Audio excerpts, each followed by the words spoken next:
जय हिंद दोस्तों। रिसेंटली एक बहुत बड़ी अपडेट निकल के ये आ रही है कि अरविंद केजरीवाल दिल्ली के मुख्यमंत्री, जिन्हें आज की शाम इन्फोर्समेंट डायरेक्टरेट की तरफ से गिरफ्तार कर लिया गया है। बेसिकली जो रीजन जो बताए गए हैं, रीजन है आपका लीकर पॉलिसी केस को लेकर। इस वीडियो में समझने वाले डिटेल्स से बेसिकली ये पूरा मामला है क्या, लेकिन इसके रिगार्डिंग जो आर्टिकल्स है आप यहाँ पर देख सकते हैं। Probe agency arrest chief minister Arvind Kejriwal, और जो रीजन बताया जा रहा है बेसिकली इसको लेकर एक्साइज पॉलिसी जो बेसिकली कहा जा रहा है, जिसको लेकर जो स्कैम की जो घटना बाहर निकल के आ रही है वो बेसिकली PMLA के तहत में केस दर्ज किया गया है। मनी लॉन्ड्रिंग केस का दर्ज किया गया है prevention of money laundering case के तहत में। पूरा मामला क्या है शुरुआत से समझने वाले हर एक डिटेल्स इस शॉर्ट वीडियो में। आज की शाम दिल्ली के मुख्यमंत्री अरविंद केजरीवाल को दिल्ली एक्साइज पॉलिसी केस में अरेस्ट कर लिया गया। आपको पहले ही इन्फॉर्म कर दे, दिल्ली एक्साइज पॉलिसी को पिछले साल ही यहाँ पर गवर्नमेंट ने स्क्रैप कर दिया था, हटा दिया गया था। अभी हम रीजन समझेंगे पूरी कहानी है क्या, क्यों हटाया गया था। और फाइनली 9 बार समन्स करने के बाद में इन्फोर्समेंट डायरेक्टरेट कहीं कहीं आज के दिन में अरविंद केजरीवाल जी को यहाँ पर अरेस्ट कर लिया है। और आज की ही दिन है, यहाँ पर बताना चाहते कि अरविंद केजरीवाल की तरफ से यहाँ पर दिल्ली हाई कोर्ट का अप्रोच किया गया बेसिकली यहाँ पर इंटरिम प्रोटेक्शंस लेने के लिए, लेकिन दिल्ली हाई कोर्ट ने भी इसे रिफ्यूज कर दिया। Excise policy case basically Delhi का है क्या, देखिए CBI की तरफ से और ED की तरफ से 2 केसेस फाइल किए गए यहाँ पर जो दिल्ली एक्साइज पॉलिसी केस था इसको लेकर। और ये जो पूरी घटना है ना, इसकी घटना शुरुआत ही होती है जुलाई 2022 से में। एक्चुअली जुलाई 2022 के टाइम में एक रिपोर्ट सबमिट की गई थी लेफ्टिनेंट गवर्नर के पास में, और उस टाइम जो चीफ सेक्रेटरी थे, दिल्ली के चीफ सेक्रेटरी नरेश कुमार, इन्होंने यहाँ पर लेफ्टिनेंट गवर्नर की एक रिपोर्ट पेश की, सबमिट की यहाँ पर। और इस रिपोर्ट में चीफ सेक्रेटरी नरेश कुमार जी ने यहाँ पर यह कहा कि दिल्ली में दिल्ली एक्साइज जो पॉलिसी है इसके फॉर्मुलेशंस में प्रोसीड्यूरल लैप्सेस देखे गए, यानी कि प्रोसेस को जो फॉलो करनी चाहिए, जो रूल्स रेगुलेशंस होनी चाहिए, उनमें एक बहुत बड़ा लूप होल्स देखा गया है। इवन की इस रिपोर्ट में यह भी कहा गया कि दिल्ली के deputy chief minister Manish Sisodia, जो कि उस टाइम के एक्साइज मिनिस्टर भी थे, इनकी तरफ से आर्बिट्रेरी तरीके से और यूनिलेटरल तरीके से डिसीजन लिए गए हैं, जिसके कारण दिल्ली सरकार के राजकोष में एक्सचेकर में फाइनेंशियल लॉस देखा गया। कितना तो 580 करोड़ का। इन शॉर्ट ये कहे कि दिल्ली सरकार की रेवेन्यू में डाउनफॉल देखा गया 580 करोड़ का। आपके ऊपर एलिगेशंस क्या है? आम आदमी पार्टी के ऊपर एलिगेशंस एक्चुअली ये है कि आम आदमी जो पार्टी है वो रिश्वत लेने का काम की है। It is alleged that kickbacks means रिश्वत हम कह सकते हैं, from owners and operators of alcohol businesses for preferential treatment. Basically जो अल्कोहल ऑनर्स होते हैं, ऑपरेटर्स होते हैं, इनकी तरफ से रिश्वत लेने की कोशिश की गई है, ऐसे एलिगेशंस लगाए जा रहे हैं। और जो प्रीफरेंशियल ट्रीटमेंट की जो बात की जा रही है, जो ऑनर्स है, अल्कोहल ऑनर्स और जो ऑपरेटर्स है, इसके बदले में उन्हें डिस्काउंट्स और एक्सटेंशंस दिया जाएगा लाइसेंस फी में, पेनाल्टीज में कुछ वेबर प्रोवाइड किए जाएंगे। इवन कोविड-19 पैंडेमिक के कारण जो डिस्ट्रप्शंस हुए थे, इसको लेकर भी यहाँ रिलीफ प्रोवाइड की जाएगी जो अल्कोहल ऑनर्स है उनको। और इसका अल्टीमेटली जो यूज किया जाएगा ऐसे अल्कोहल ऑनर्स, ये असेंबली इलेक्शंस जो पंजाब और गोवा में 2022 के टाइम में हुए थे उसे इन्फ्लुएंस करने के लिए। तो जब यहाँ पर ED ने CBI को यहाँ पर ये कहा, जो रिपोर्ट है वो सबमिट की, तो CBI ने यहाँ पर on the spot Manish Sisodia ji को यहाँ पर अरेस्ट किया। इवन कि इस रिपोर्ट में CBI के ने यहाँ पर मनीष सिसोदिया के अलावा 14 जो अदर एक्यूज थे उनके नाम पर भी FIR यहाँ पर दर्ज किया गया, इंक्लूडिंग यहाँ पर आपके कम्युनिकेशन मींस आम आदमी पार्टी के जो कम्युनिकेशन इंचार्ज थे विजय नैयर, इनका नाम अभी आगे आने वाला है। ये बहुत इंपॉर्टेंट नाम है, इस मूवी का ये अमरीश पुरी है। इवन की इन्फोर्समेंट डायरेक्टरेट ने यहाँ पर मार्च इसी मंथ में यहाँ पर कोर्ट को ये कहा कि prevention of money laundering act के तहत में 292 करोड़ का फ्रॉड और स्कैम किया गया है दिल्ली की एक्साइज पॉलिसी केस के तहत में। क्योंकि दिल्ली हाई कोर्ट ने पूछा कि पूरा मामला है क्या, आप हमें बताइए, तो ED ने अपने साइड से डिटेल्स बताने के लिए मना कर दिया गया। पहले ये बोला गया कि आप हमें सबसे पहले ये अलाउ कीजिए अरविंद केजरीवाल जी से पूछताछ करने को लेकर, क्योंकि यहाँ पर मनी लॉन्ड्रिंग का केस बन रहा है 292 करोड़ का, यहाँ पर घपलाबाजी, यहाँ जो चीजें हैं वो निकल के आ रही है। तो हमारे पास में एक मॉडस ऑपरेंडी है पूछताछ करने के लिए, और फाइनली हाई कोर्ट ने ये बेसिकली अलाउ भी कर दिया। इवन कि ED ने यहाँ पर ये भी एलिगेशंस लगाया कि एक बहुत बड़ा स्कैम देखा जा रहा है, जिसमें ये कहा जा रहा है जो प्राइवेट एंटिटीज है, जो अल्कोहल ऑनर्स है, उनके साथ में 60-60 की जो चीजें है वो सामने निकल के आ रही है, जिसमें कहा जा रहा है कि 12% जो मार्जिन है वो फिक्स किया गया, जिसमें 6% जो किकबैक्स है, रिश्वत है, वो बेसिकली दिल्ली सरकार को बैक चैनल से मिलने वाली थी। इवन कि 2021 के टाइम में, नवंबर 2021 की हम बात करें, जब ED ने सबसे पहली बार एक कंप्लेन दर्ज किया फर्स्ट टाइम में, तो ED ने उस टाइम भी ये कहा था कि पॉलिसी के फॉर्मुलेशंस में एक डेलिब्रेट लूप होल्स देखा जा रहा है, जिसके कारण यहाँ पर जो अल्कोहल ऑनर्स है इन्हें बैकडोर से कहीं न कहीं फायदा पहुंचाने की बात की जा रही है और इसके बदले में आप लीडर्स को भी इसके बदले फायदा पहुंचाया जाएगा। इवन के ईडी ने यहाँ पर यह भी कहा हाई कोर्ट को कि आम आदमी पार्टी के लीडर्स यहाँ पर बैक चैनल से 100 करोड़ का जो रिश्वत है ये भी लिया गया है। किनसे? तो यहाँ पर नाम भी बोला गया साउथ ग्रुप से। आपको बता दी साउथ ग्रुप जो है ये बेसिकली साउथ इंडिया है, वहां पर एक शराब को लेकर, अल्कोहल को लेकर इनकी एक बहुत बड़ी एक लॉबी है, इनकी टीम है जो बेसिकली अल्कोहल की होलसेल जो दुकानें होती है वो बेसिकली सेटअप करने में मदद करती है। सो अब मामला निकल के आता है कि basically new liquor policy Delhi का क्या था जो 2021 के टाइम में 17 नवंबर के टाइम में इसे इंप्लीमेंट किया गया था। देखिए सबसे पहले तो आपको बताना चाहते हैं कि ये जो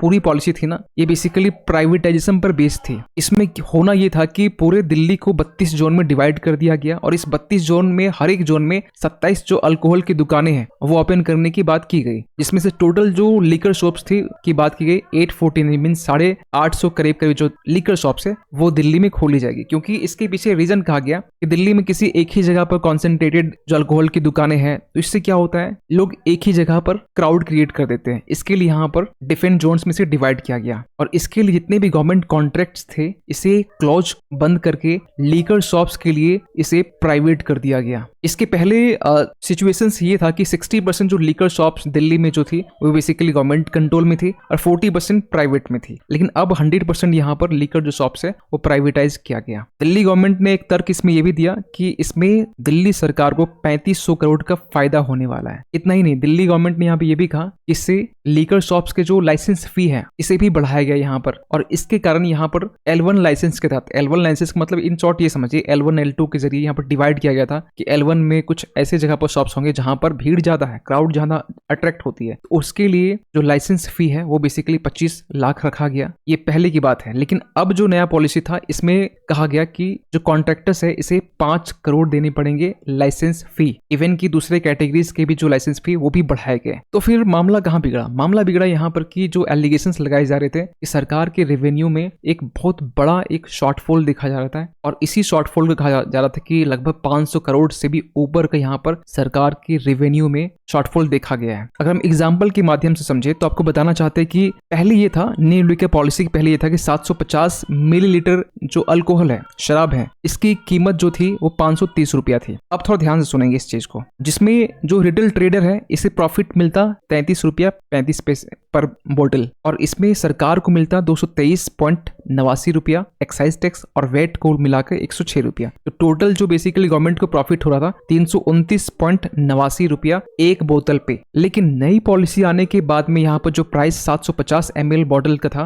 वो 530 से बढ़कर सबसे पहले 560 हो गया। ठीक है, अब मामला यहाँ बिगड़ा कि जो रिटेल ट्रेडर्स है इनकी प्रॉफिट बढ़ के सबसे पहले कितना हो रहा था 33 रुपया 35 पैसा, अब ये बढ़कर 363.27 हो गया। मामला यहीं बिगड़ गया। सरकार के पास जो चीजें प्रॉफिट आ रही थी अब ये प्रॉफिट रिटेल ट्रेडर्स के पास आने लगी। मींस जो रिटेल ट्रेडर्स है अब 10 टाइम्स ज्यादा प्रॉफिट वो कमा रहे थे। समझ रहे हैं ना आप? और एट द सेम टाइम यहाँ पर जो गवर्नमेंट है इनकी जो बेनिफिट है 329.89 पैसे से घटकर 3 रुपये 78 पैसे हो गई। आप समझ रहे हैं क्या कितनी गिरावट आई है? और 3 रुपया 78 पैसे में इसमें एक्साइज ड्यूटी 1.88 रुपया है और वैट जो है वैल्यू एडेड टैक्स जिसे हम कहते हैं 1.90 रुपीज है। सो सबसे बड़ा सवाल निकल के आता है कि अरविंद केजरीवाल के ऊपर बेसिकली एक्यूजेशंस क्या है, इन्हें क्यों गिरफ्तार किया गया, इनके नाम कहाँ और कैसे आगे? अब समझिए ध्यान से। रिसेंटली आपने सुना होगा कि बीआरएस के जो लीडर हैं MLC member of legislative councils, BRS means यहाँ पर भारत राष्ट्र समिति के यहाँ पर जो लीडर थे, जो मेंबर्स थे, के कविता, इन्हें यहाँ पर लीकर पॉलिसी केस में रिसेंटली